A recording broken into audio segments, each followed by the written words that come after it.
महिमा अगले दिन अपनी सहेली मनीषा को इस बारे में बताती है। मैं अपने घर जयपुर जा रही हूँ क्योंकि मेरे भैया की शादी है। अरे वाह, ये तो बड़ी खुशी की बात है। और तुम भी मेरे साथ जा रही हो, समझी? कोई बहाना नहीं चलेगा। हाँ हाँ, क्यों नहीं, मैं जरूर चलूंगी तुम्हारे साथ। दोनों सहेली बड़ी ही खुश होती हैं और जयपुर जाने की तैयारी में लग जाती हैं। एक हफ्ते बाद दोनों जयपुर पहुंच जाती हैं। महिमा का इतना बड़ा घर देखकर मनीषा तो दंग रह जाती है। हर तरफ शादी की तैयारी चल रही होती है। आ गई मेरी बेटी। हाँ माँ, और देखो मेरे साथ कौन आए हैं, मेरी सहेली मनीषा। अरे बेटी आओ आओ, और इसे अपना ही घर समझो। जी माँ जी।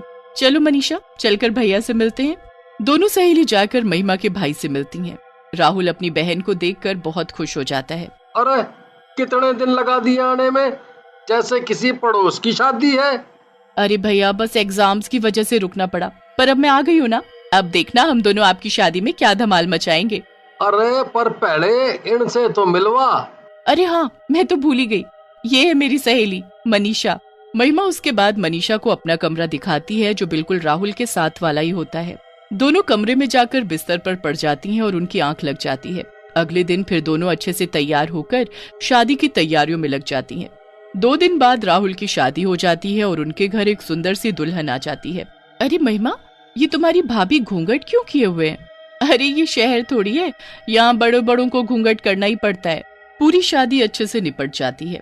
अब अगले दिन महिमा और मनीषा को वापस शहर जाना होता है क्योंकि उनके कॉलेज की काफी छुट्टियां हो चुकी होती हैं। मनीषा को शहर जाने का बिल्कुल मन नहीं होता। वो उस रात बड़ी ही उदास होती है। जब महिमा सो रही होती है तब मनीषा उठकर बाहर टहलने लगती है। टहलते टहलते मनीषा बालकनी में जाकर खड़ी हो जाती है। बाहर काफी अच्छा मौसम होता है और ठंडी ठंडी हवा चल रही होती है, पर फिर उसका ध्यान अचानक नई नवेली बहू पर जाता है। अरे ये इतनी रात को छत पर क्या करने जा रही है? मनीषा उसके पीछे पीछे जाने लगती है और छत पर पहुंच जाती है। छत पर घूंघट में वो बस चलती ही जा रही होती है। उसके बाद वो अपना घूंघट ऊपर करती है और आसमान में पूरे चांद को देखने लगती है।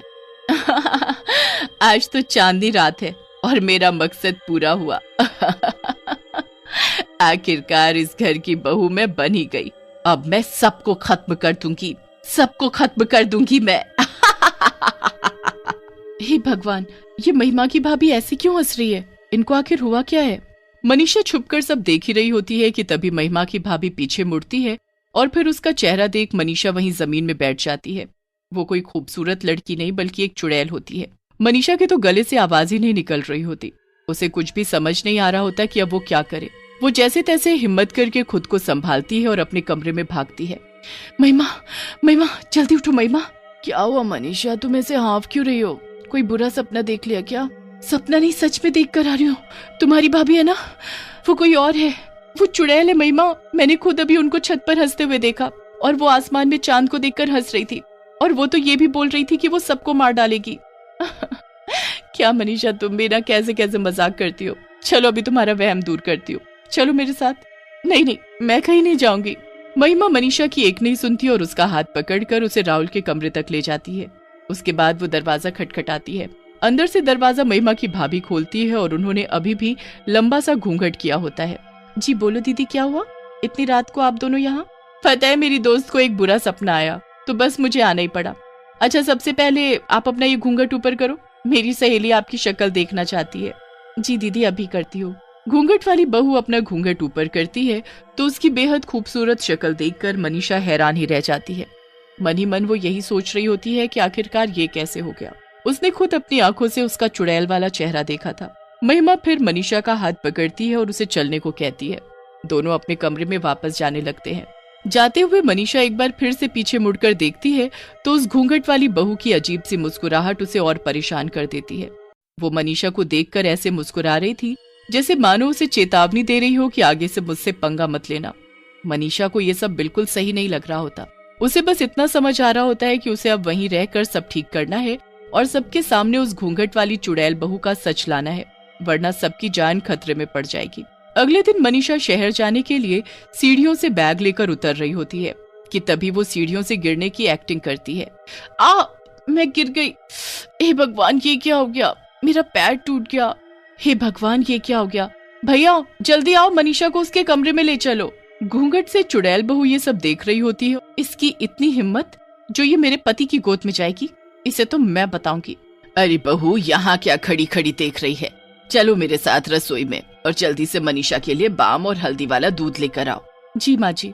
घूंघट वाली चुड़ैल बहू रसोई में अपनी सास के साथ जाती है और एक ग्लास में हल्दी वाला दूध बनाती है।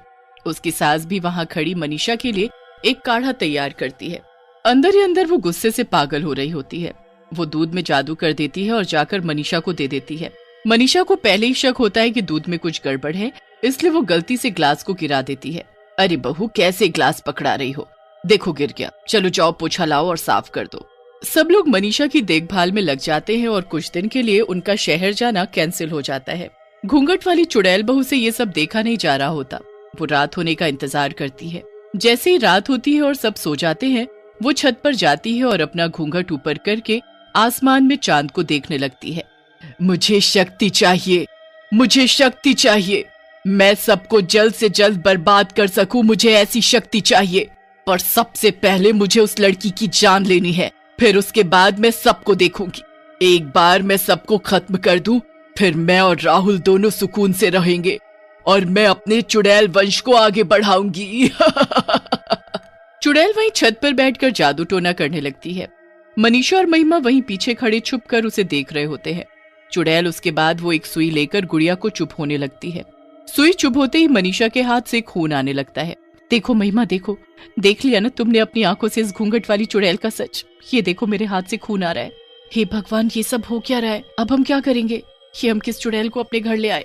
सब सोचते हैं ये कितनी संस्कारी है जो हर वक्त घूंघट करके रहती है, पर किसी को नहीं पता कि इस घूंघट के अंदर एक चुड़ैल है जो अपना चेहरा छुपाने के लिए इसे घूंघट से ढकती है।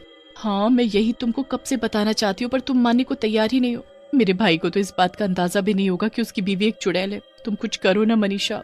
मैं सब कर चुकी हूँ। मैं एक बाबा को जानती हूँ जिनको मैंने पहले ही फोन कर दिया था। उन्होंने मुझे सब बता दिया है कि मुझे क्या करना है। बस अभी हमें कैसे भी 2 दिन शांति से निकालने हैं, फिर पूर्णिमा की रात को हम इस घूंघट वाली चुड़ैल बहू का सच सबके सामने लाएंगे और इससे हमें छुटकारा भी मिल जाएगा। बस फिर 2 दिन जैसे तैसे निकल जाते हैं। उसके बाद दोनों सहेली छत पर आती हैं और वहां जिस जगह चुड़ैल अपना जादू टोना करती हैं, वहां एक कटोरी खीर रख देती हैं। कुछ देर में चुड़ैल वहां आ जाती है। मनीषा और महिमा बाकी घर वालों के साथ छुपकर चुड़ैल के आने का इंतजार कर रहे होते हैं। कुछ ही देर में चुड़ैल वहां आती है। वो अपना घूंघट ऊपर करके खीर देखकर बड़ी हैरान होती है। चुड़ैल को कुछ समझ नहीं आता, पर वो खीर देखकर रह नहीं पाती। वो उस कटोरी को उठाती है और खीर चखने लगती है। जैसे ही वो खीर खाती है, उसे उल्टी होने लगती है। ये क्या है? ये मुझे क्या हो रहा है? चुड़ैल जमीन में गिर जाती है और तभी सब घर वाले वहां आ जाते हैं। इसका अंत अब आ चुका है। इसने मेरी बनाई हुई खीर खा ली है। ये सब तेरा किया धरा है। तुझे तो मुझे उसी दिन मार देना चाहिए था। हाँ, पर तूने बहुत देर कर दी। चुड़ैल तड़प तड़प कर मरने लगती है। उसके बाद पूर्णिमा के चांद की रोशनी उस चुड़ैल पर उल्टा असर करने लगती है। उसे ताकत देने की जगह वो उसे जला देती है और चुड़ैल राख में बदल जाती है। सब उस घूंघट वाली चुड़ैल बहू से मुक्ति पा लेते हैं, पर राहुल बहुत दुखी होता है।